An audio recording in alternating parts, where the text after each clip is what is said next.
ओम नारायण नारायण नारायण नारायण।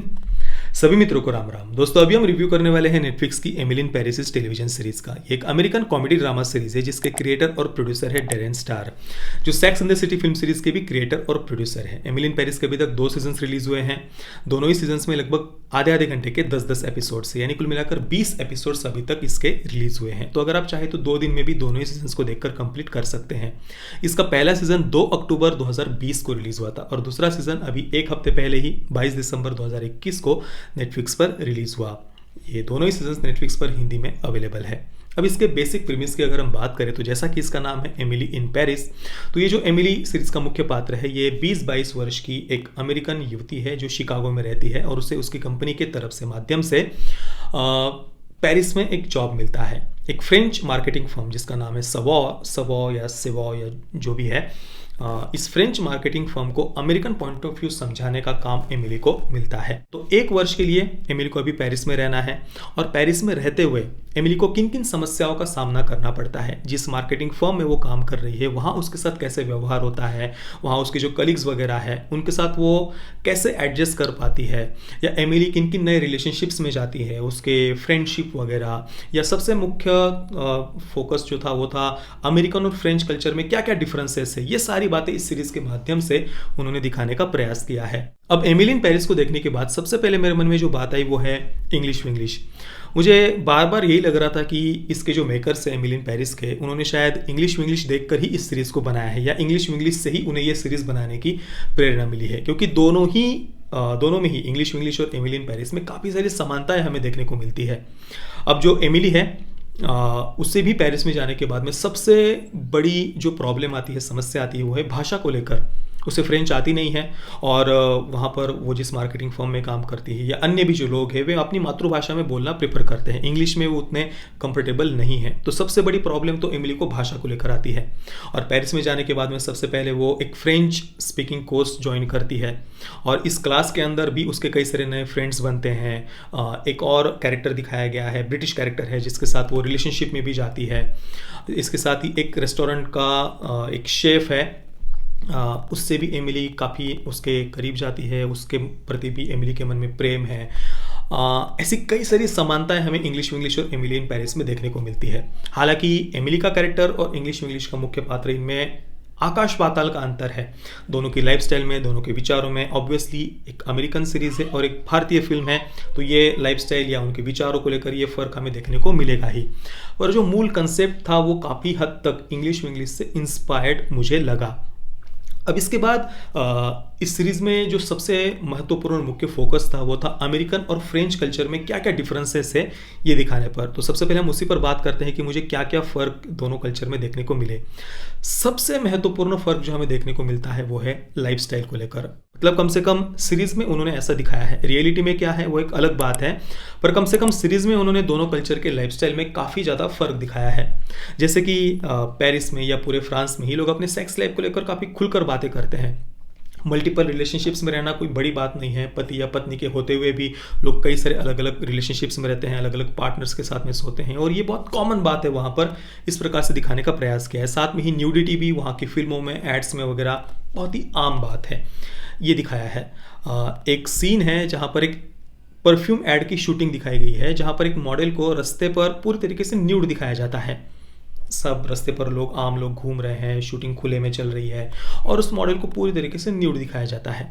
तो एमिली इस बात का विरोध करती है कि भाई यहाँ पर इस फीमेल कैरेक्टर को एक प्रकार से एक्सप्लॉइट किया जा रहा है, ये सही नहीं है। यानी अमेरिकन्स को इस दृष्टि में काफ़ी कंजर्वेटिव सोच वाला दिखाया है कम से कम सीरीज में। रियलिटी में क्या है वो अलग बात है, हॉलीवुड में भी न्यूडिटी कोई बड़ी बात नहीं है, पर सीरीज में उन्होंने ऐसा दिखाया है। तो इस पर जो एड शूट कर रहे होते हैं जिस कंपनी के लिए, वो कहते हैं कि भाई इसमें कौन सी बड़ी बात है, एक महिला अपने कपड़े उतार रही है तो उल्टा वो तो अपने आप को लिबरेटेड फील कर रही है ना, वो तो उसके लिए ये एक प्रकार से फ्रीडम है, आज़ादी है। ये तो बोल्ड होना है, कपड़े उतारना, मतलब तो इसमें हमें कोई नई बात नहीं लगती है, ये तो बहुत कॉमन सी बात है और ये तो अच्छी बात है। उल्टा वो इस प्रकार से जस्टिफाई करता है इस बात को। इसके साथ ही कुल मिलाकर सेक्स लाइफ को लेकर फ्रांस काफ़ी ओपन है।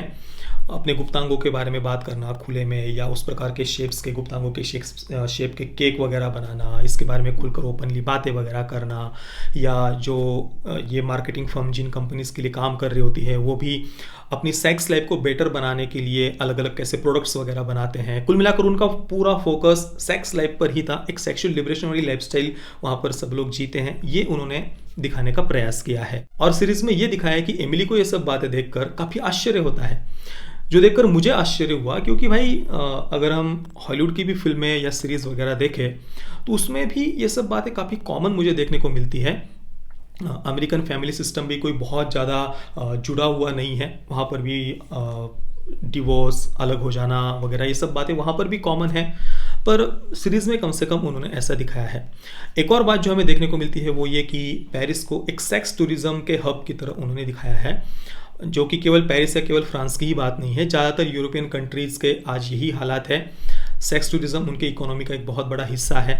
प्रोस्टिट्यूशन, नाइट क्लब्स, वैश्य व्यवसाय, इससे उनके इकोनॉमी में एक बहुत बड़ा हिस्सा आता है।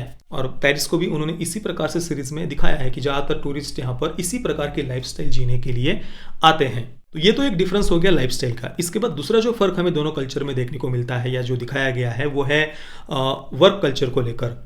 अमेरिकन्स को ज़्यादा अपने काम को पसंद करने वाला दिखाया है, भले ही छुट्टी का दिन हो या जब वो जॉब पर नहीं हो, घर पर हो, तब भी वे अपने काम को लेकर, अपने बिजनेस मीटिंग्स को लेकर वे बात करते हैं, उसको लेकर वो पूरी तरीके से अपने काम पर उनका फोकस होता है अमेरिकन्स का, ये दिखाया है। और इसके बिल्कुल अपोजिट जो पेरिस है या जो फ्रांस के लोग हैं वो अपने काम को उतना कुछ खास उतना महत्व नहीं देते हैं, अपने पर्सनल लाइफ में वो ज़्यादा बिजी रहते हैं।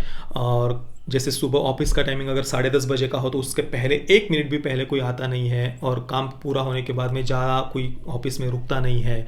या जो छुट्टी के दिन भी होते हैं जो, या वीकेंड के जो डेज होते हैं, वहाँ पर भी काम के बारे में बात करना तक वो क्राइम मानते हैं। बस जब हम जॉब पर होते हैं तभी हम काम के बारे में बात करेंगे, बाकी हम पूरा अपने पर्सनल लाइफ में ही खोए हुए रहेंगे। तो इस प्रकार से एक फ्रांस के वर्क कल्चर को उन्होंने दिखाया है। इसके अलावा भी काफ़ी सारे डिफरेंसेस, फ़र्क उन्होंने सीरीज़ में दिखाए हैं, जैसे कि अमेरिकन्स ज़्यादा मन मिलाऊ होते हैं, फ्रेंच ज़्यादा किसी के साथ में घुलते मिलते नहीं है, अमेरिकन्स बहुत क्रिएटिव होते हैं पर फ्रेंच उतने क्रिएटिव नहीं होते हैं। ऐसी काफ़ी सारी बातें उन्होंने सीरीज़ में दिखाई है। और बाकी में मेरे एक्सपीरियंस की अगर मैं बात करूँ तो ठीक है, मैंने सीरीज़ को पूरा देखा, उतना कुछ मुझे सीरीज़ ने परेशान भी नहीं किया। अब मुझे रिव्यू करना था इसलिए मैंने पूरा देखा, अगर रिव्यू नहीं करना होता तो शायद ही मैं इस सीरीज़ को कंप्लीट कर पाता। पर जहाँ तक बात है एमिली के कैरेक्टर की, तो एक चुलबुला सा कैरेक्टर उसका दिखाया है, पर जो लाइफस्टाइल उन्होंने दिखाई है, चाहे वो एमिली की हो या फ्रांस के लोगों की हो, वो देखकर बस क्रिंज फील हो रहा था मुझे अंदर। सच में गुस्सा नहीं आ रहा था, दया आ रही थी उन लोगों के ऊपर कि भाई कैसी लाइफस्टाइल वो जी रहे हैं। फ्रीडम के नाम पर वो बस एक्सप्लॉइट कर रहे हैं फीमेल कैरेक्टर्स को, महिलाओं को। एक चाइनीज़ कैरेक्टर भी उन्होंने दिखाया है सेकंड सीजन में। काफ़ी ज़्यादा एक स्किन शो हमें देखने को मिलता है, ज़बरदस्ती का, वो भी जिसका कोई मतलब नहीं था कैरेक्टर डेवलपमेंट को लेकर या स्टोरी को लेकर, पर बस स्किन शो उन्होंने दिखाना था इसलिए उन्होंने डाला हुआ है। सेकंड सीजन में थोड़ी सी न्यूडिटी वगैरह भी हमें देखने को मिलती है, जो बस ऑडियंस को अट्रैक्ट करने के लिए कही है, जो भी जिसका कोई मतलब ही नहीं था कहानी में। तो उनकी जो लाइफस्टाइल है, चाहे वो एमिली को या फ्रांस के लोगों की, ना किसी के साथ में भी हम कहीं पर भी अंदर से कनेक्ट हो ही नहीं पाते। उल्टा हमें बस उसे इग्नोर करने का, ना देखने का ही अंदर से मन होता है। बाकी तो एमिली कितने सुंदर सुंदर कपड़े पहनती है, वो कैसे इंस्टाग्राम वगैरह पर अपने पोस्ट कर रही है, मतलब जिस प्रकार से एमिली के इंस्टाग्राम पेज को हम देख रहे हो, सोशल मीडिया लाइफ को हम देख रहे हो, इस प्रकार से सीरीज़ देखते हुए हमें फील होता है। बाकी किसी भी कैरेक्टर को हम या उनकी लाइफ में हमारा कोई इंटरेस्ट बन रहा हो या हम उनके लिए केयर कर रहे हो, ऐसा कहीं पर भी मुझे नहीं लगा। कुल मिलाकर मैं तो कम से कम सीरीज़ को इग्नोर करने के लिए कहूँगा। ऐसा कुछ भी सीरीज़ में मुझे देखने को नहीं मिला जिसके लिए मैं इसे सजेस्ट करूँ। ना ही इन कैरेक्टर्स में कोई इमोशंस थे, ना ही कोई डेप्थ थी, ना ही एमिली के पेरिस में जाने के बाद में उसमें कोई चेंज आता है या उसमें एक मनुष्य के रूप में कोई बदलाव हमें देखने को मिल रहा हो, ये भी हमें कहीं पर भी देखने को नहीं मिलता। मतलब जस्ट जो मैंने प्रीमिस आपको बताया, एमिली वहाँ पर कैसे एडजस्ट कर रही है वो, या वो कितनी क्रिएटिव है, या उसे अपना काम कितना पसंद है, यही बातें बार बार अलग अलग सीन्स के माध्यम से उन्होंने दिखाने का प्रयास किया है, जो मेरे लिए तो कम से कम बिल्कुल भी इंटरेस्टिंग नहीं था। मैं एमिली इन पेरिस को दूंगा 4/10 स्टार्स। पेरेंटल गाइडेंस के बारे में आपको पता चले गया होगा, सीरीज में न्यूडिटी है, सेक्स सीन वगैरह भी है, तो ऑब्वियसली बच्चों के साथ या परिवार के साथ देखने जैसी ये सीरीज़ नहीं है। बाकी दोस्तों, आपने अगर एमिली इन पेरिस को देखा है तो आपका एक्सपीरियंस कैसा रहा? मैंने जो कल्चरल डिफरेंसेस को लेकर जो बातें बताई है उस पर आपके विचार क्या है, मुझे आप नीचे कमेंट में अवश्य बताना। ये वीडियो देखने के लिए आप सभी मित्रों का बहुत बहुत धन्यवाद। जय श्री राम, वंदे मातरम।